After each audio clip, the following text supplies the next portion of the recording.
Dear Minister, I would like to draw your attention to a series of recent public service announcements produced by the Province of Ontario which, I believe, demonstrate a systemic discriminatory practice in the delivery of information. I remind the Minister of the Province's duty to provide accessible information to persons with visual disabilities, and that failing to do so not only represents a failure to respect the autonomy and dignity of persons with visual disabilities, but it also constitutes a breach in law. I believe the Honourable Member will acknowledge that information may only be presented in one of two ways. It is either accessible or it is not.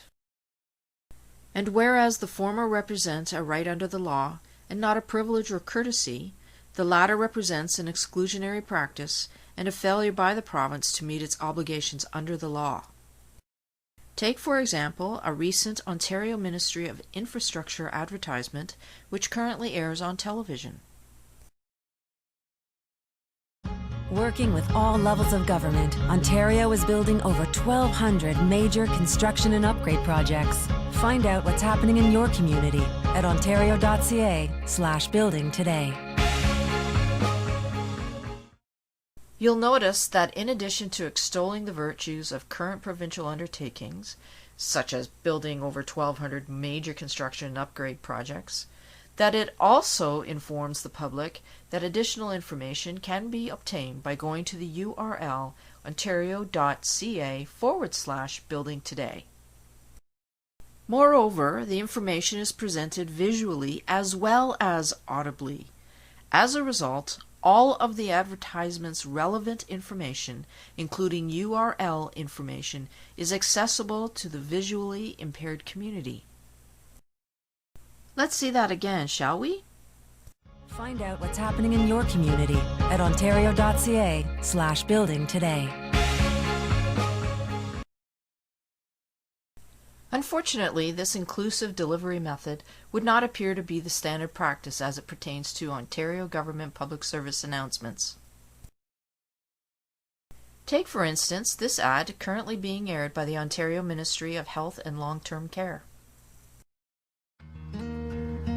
You didn't know whether you'd get a puppy for your birthday. You didn't know if Jason liked you the way you liked him. You didn't know if you'd be a good parent. And you don't know if you or someone you love has the early signs of cancer. But that you can find out. If you're 50 or over, talk to your healthcare provider about getting screened for breast, cervical, or colorectal cancer. Although the public service announcement does advise patients over the age of 50 to talk to their healthcare provider about getting screened for breast, cervical, or colorectal cancer, visually impaired individuals are effectively excluded from the ad's other pertinent information, namely ontario.ca/screen for life. The URL is only presented visually. Making a public service announcement inclusive to the visually impaired community is as simple as providing all the pertinent information in an accessible manner. Visit ontario.ca/screen for life for more information.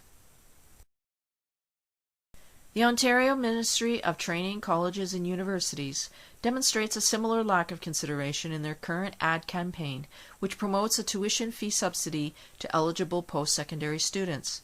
You'll notice that the pertinent URL is only presented visually. I just have no idea how I'm going to pay for my tuition. Great catch, son.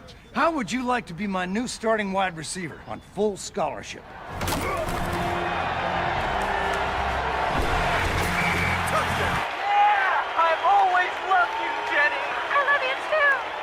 School isn't like the movies. Real students could use a little help.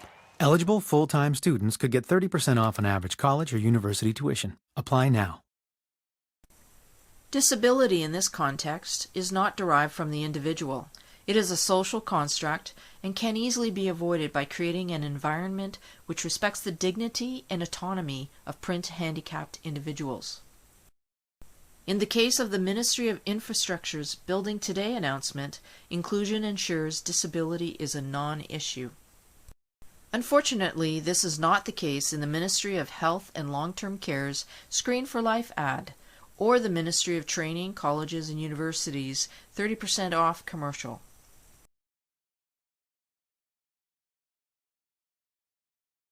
In these examples, disability is socially constructed precisely because the information is only presented in a non-accessible manner. Moreover, there is an unsettling undertone when we consider precisely which advertisements are made accessible and which ones are not. Why does the government seem to place a greater emphasis on communicating details of its infrastructure projects than on providing information on matters pertaining to healthcare and education? This is simply unacceptable. To this end, I would ask that the government implement the following initiatives. 1. Develop comprehensive accessibility guidelines governing the production of public service announcements which ensure the inclusivity of the visually impaired community. And 2. Immediately discontinue the broadcast of all announcements which do not provide equal access to the same relevant information. I do not make this request lightly. I believe the government has been recalcitrant in meeting its fiduciary duty in a manner inclusive to the visually impaired community, and I trust a prompt resolution of this matter would be in order.